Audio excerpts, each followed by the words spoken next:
My name is Slinkachu, I'm based in London. I started working with miniatures in 2006, so 11 years ago now. And it was an idea that actually came to me pretty much fully formed. Initially, it was just about placing the figures on the street.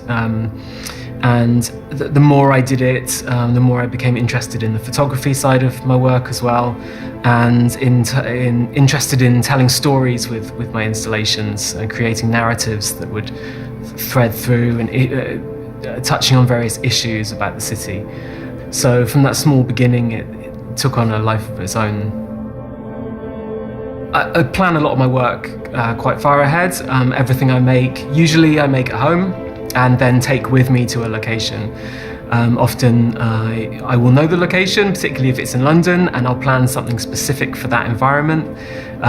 If I'm going to a different country or a city I haven't been to before, I'll try and do as much research as possible on that place, but it's all created at home, then taken to a new place, and I'll try and find an area which naturally feels like the figures can fit in that city.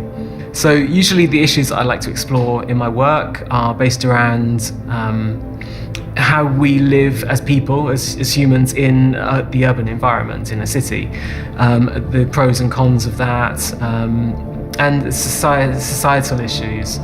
So my work here obviously isn't on the street, it perhaps doesn't have the element that connects it to the street as such, but I wanted to create small vignettes that talk about how we interact with the environment and nature, and that's been something that the past few years I've become more interested in my work.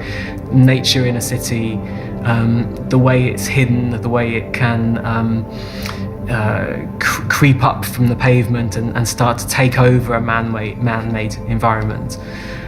So all this work uses insects and bugs that you'd find in a city, ants, snails, and I guess shows how we interact with those things, usually trying to dominate them or take them over, subvert them to our own wishes, because everything in a city, even the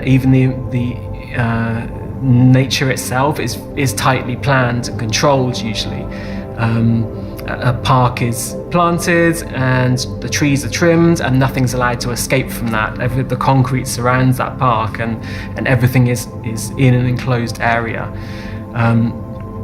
So yeah, it's more, the work is about how we interact with nature, really.